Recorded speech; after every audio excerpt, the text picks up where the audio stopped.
Assalamualaikum warahmatullahi wabarakatuh. Apa kabar semuanya? Baik, kali ini podcast yang saya bawakan akan berbeda dengan yang lain karena podcast saya menggunakan metode menelpon langsung narasumbernya atau mungkin teman saya. Saya tidak menggunakan sistem video call karena takut ada halangan, mungkin jaringan susah atau apa, jadi sehingga membuat jeda dan mengganggu pembicaraan. Dan alasan kedua kenapa saya menggunakan sistem ini, pertama itu karena juga jarak antara saya dan narasumber lumayan jauh, dan ada juga pandemi sekarang, pandemi COVID-19 ini melanda Indonesia, sehingga kita mengikuti aturan pemerintah yaitu PSBB atau jaga jarak kita mungkin, sehingga saya memilih untuk menggunakan metode menelepon. Kali ini saya bersama teman saya yang berkuliah di STIPRAM, Sekolah Tinggi Ilmu Pariwisata Ambarukmo di Yogyakarta. Mungkin kali ini kami akan membahas tentang perkuliahan pariwisata. Assalamualaikum, Fi. Waalaikumsalam. Belum lanjut perbincangan kita yang lebih dalam lah ya. Bolehlah memperkenalkan diri dulu, namanya, asalnya kuliah mana? Iya, perkenalkan, nama saya Octavia Dasaliana. Saya berasal dari Duri, Bengkalis. Saya kuliah di S1 Pariwisata Yogyakarta STIPRAM. Pariwisata di Jogja ya? Iya, pariwisata di Jogja. Bicara tentang pariwisata nih.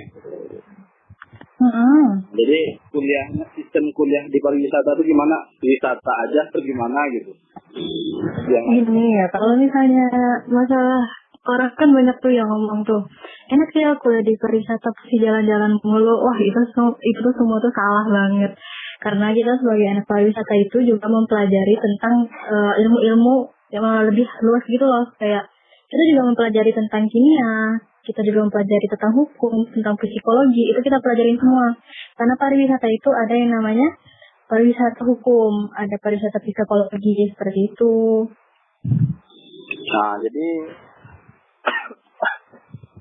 kalau dia milih apa? Wisata apa deh? Kalau misalnya kita mempelajarinya itu menyeluruh sih, nggak ada kayak harus dipilih. Kalau dipilih-pilih kayak gitu tuh cuman untuk anak perhotelan. Tapi kalau untuk anak pariwisata nggak ada pemilihan-pemilihan. Kalau apa? Ada semester berapa sekarang ya? Udah semester 8, alhamdulillah. Berapa? Udah semester akhir. Udah semester 8. Oh, beda sistem semesternya sama kuliah lain? Oh iya, sistem semester di kampus kita itu beda banget. Karena kalau di kampus lain itu satu semesternya itu kan 6 bulan. Kalau di kampus kita, satu semesternya itu hanya 3 bulan. Karena setiap selesai UAS itu libur semesternya itu cuma 2 minggu, bukan sampai berbulan-bulan seperti itu. Berarti liburnya yang dipotong ya? Iya, liburnya dipotong. Tapi kalau wisata-wisata tetap ada kan?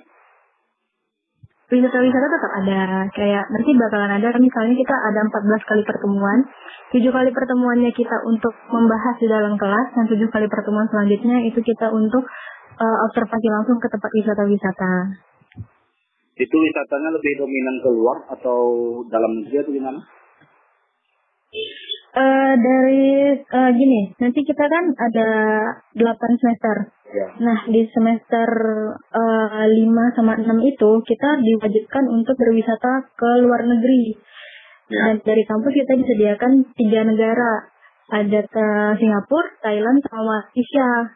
Jadi itu tuh salah satu syarat kelulusan kita. Jika mau lulus kita udah harus berwisata ke tempat tersebut.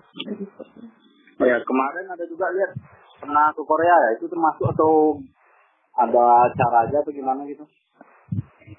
Nah iya, itu ke Korea itu dikarenakan kemarin kan tahun 2019 itu tahun pertama kali Indonesia adalah sebagai bukan tuan rumah sih, kayak salah satu undangan dari Korea Selatan untuk menghadiri acara konferensi pariwisata se-Asia Tenggara. Indonesia adalah salah satunya. Dan kita dari kampus kita mengutus sebanyak 19 orang untuk ikut ke dalam konferensi pariwisata tersebut. Oh gitu. Jadi kalau kita misalnya nih ada tugas wisata gitu kan, itu sistemnya gimana tuh? Kita jadi tour guide-nya atau gimana? Kita nggak jadi tour guide. Jadi kalau misalnya kita nanti ada tugas untuk berwisata, kita hanya datang ke tempat wisata tersebut, terus kita bakalan menganalisis. Jadi kita akan menganalisis bagaimana objek wisata tersebut, apakah pendapatannya itu terdapat dari mana, terus bagaimana dia bisa berkembang, apakah ada penghalang dari wisata tersebut, dan kenapa wisata tersebut itu kayak sepi atau ramainya itu apa yang daya tariknya yang terdapat di wisata tersebut. Jadi observasi lah ya. Iya, observasi gitu. Ada nggak pesan-pesan buat orang-orang yang lain mungkin yang pengen kuliah di wisata atau mungkin mau gimana gitu? Untuk gini ya kan, untuk orang-orang yang ingin terjun ke dunia pariwisata, Ya. itu tuh aku saranin sih untuk sekarang ini benar-benar sangat bagus karena di Indonesia itu banyak banget wisata yang terdapat dan itu belum banyak dikembangkan oleh manusia-manusianya gitu ya kan, oleh para sumber daya manusianya. Jadi dengan kita belajar pariwisata, kita bisa dapat kayak meneliti apakah tempat wisata ini tuh udah berkembang apa belum. Dan dari situ kita bisa jadi kita yang membuka lahan pekerjaan untuk warga sekitaran gitu. Jadi dengan masuk pariwisata tuh untuk saat ini tuh sangat-sangat benar-benar penting banget sih karena wisata Indonesia itu masih banyak yang belum terbuka oleh dunia luar gitu. Jadi banyak yang masih tertimbun. Jadi lebih bisa memanfaatkan SDA lah ya. Iya, kita lebih bisa memanfaatkan SDA-nya. Nah ini yang terakhir lah ya. Iya. Ini kan udah semester akhir lah nih kan.